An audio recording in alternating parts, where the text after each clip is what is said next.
So now we are in the Prosecco region of Italy. And yes, if you did not know, Prosecco is actually an area in Italy, not just the style of the wine. You can technically have a Narn sparkling and dry, I guess, Prosecco.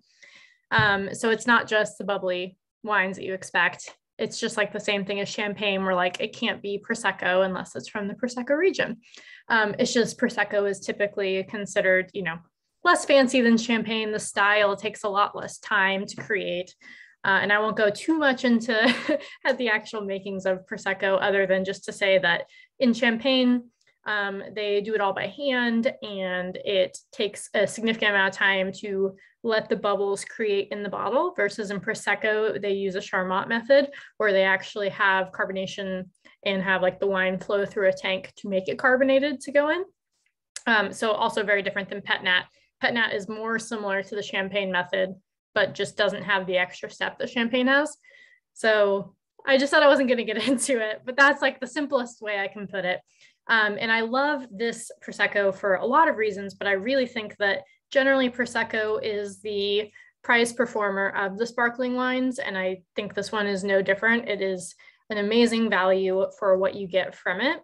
And it's just like, there actually honestly aren't tons and tons of natural Proseccos. So I love that this one is actually very fitting of the Prosecco style, as well as it has lees aging, which makes it gives it a lot more intrigue than a regular Prosecco that you'd have at like, I don't know. I always think of the airport for some reason when I think of Prosecco, because I feel like that's what they give me there. So it has a lot more intrigue than that. Also, like the bottle just is substantial and it feels substantial. And that's why I was excited to put this one for November Club, because I know you're going to go somewhere for Thanksgiving or for some sort of celebration. And it's just like a really nice one to be able to have amongst friends, low ABV. Who doesn't like Prosecco? Like Prosecco is just so fun. All right, so let's actually dive into it. So it is quite bubbly. And it's very aromatic. So I am able to get a lot more off of it because I didn't put it in a flute. When I do serve it, I'll serve it today probably. I'll put the cap on it now. If you don't have one of these, this is a great hostess present actually as well. Like if you're going somewhere and you don't obviously bring wine, that's a great hostess present as well. But if you're just stocking stuffers, whatever, like these types of things are amazing to give to people, because if you're not able to finish the whole bottle, it's great to be able to put a little topper on it. And this one actually allows you to keep the bubbles preserved. Didn't want to really go on, so I'm a little bit concerned about this one. All the lips are a little bit different, but I think we're good. All right, so back to this. So I am able to get way more off of it, like I said, because I don't have it in the flute, but you do you, put it in the flute. Just know that there's a lot more to get off of it if you give it some more air. So the very first thing I get from it is like pear, and it's a specific kind of pear. I don't even know, like there's like some fancy Asian pear or something. I think it's like that. I've had one of those and I know that it smells different than regular pears. It also has a lovely creaminess to it, and we know that that's coming from being on the leaves for over a month. Like I was saying earlier, that's not very typical from the Prosecco style, but it gives it like this. Leaves are basically just like ambient yeast that is stuck in there, and so it gives it, what does yeast do? It's like flour, and it makes it creamy, bready, biscuity, if you will. And champagne normally has that as well.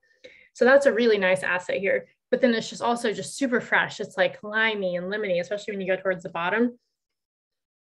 It just has all of it's not super complex. Like this is a pretty straightforward, but like just beautiful Prosecco. So like you don't need to try and get tons of stuff off of it, but just the fact that like it does have a few added layers of complexity makes it really nice. And yeah, there's definitely like apples, and it's interesting because it's more like the more sugary apple is that Nick said in another video no one likes, the yellow ones. Not so much like the Granny Smith, but we'll see. It might be different on the palate. So let's try it.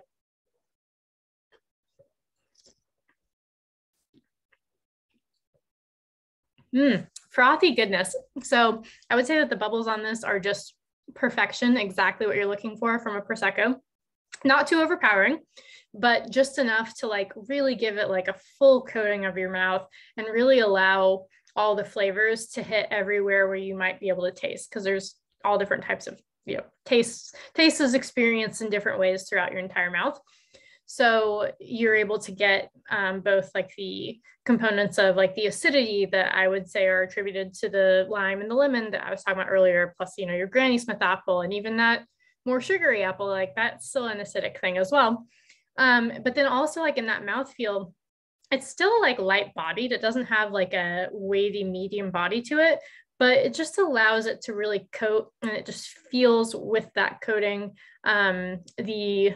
the leaves. And so that's where like it feels a little bit bready, a little bit like lemon tart or something, if you will. But yeah, lemon tart's perfect because it's like a mousse version of the lemon with a little bit like breadiness from the crust, buttery, like that's all there. Nothing crazy because it's not oaked, so it's not actually like butter to it. It's more just creamy, but I think you can kind of get where I'm going with that.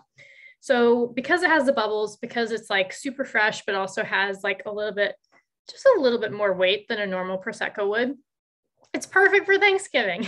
I'm sorry, I'm saying that about every wine, but I picked every wine for Thanksgiving.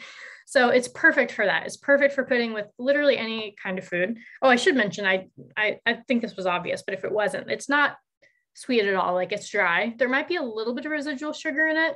I don't know exactly what the level was. I couldn't find it, but it's such that I would not put it with like spicy foods, but it could maybe stand up to something with a tiny bit of spice. But again, like I just really think you should be putting this with stuff that you're going to want to have around Thanksgiving, or stuff that you're going to just, or honestly just by yourself. Like you just have your friends over, it's Thanksgiving, Friendsgiving, whatever, and you're just like, woo, here's some Prosecco. Perfect. But it's great with food too. And especially the mallow is going to allow it to go with anything and everything that you might want that isn't incredibly heavy, basically. So I hope that was specific enough. But yeah, like appetizers, pretty much the entire Thanksgiving meal, if you wanted to, you could put with this, and the desserts. There you go. There's not many that I've said so far that I'd be like, put this with your apple pie. It's not perfect because like I said, it's not sweet or anything, but the mallow with it is really going to lend itself to like, if you're having pumpkin pie or apple pie, like good. So start with it, end with it. You can even go through most of the middle of it with it. Enjoy.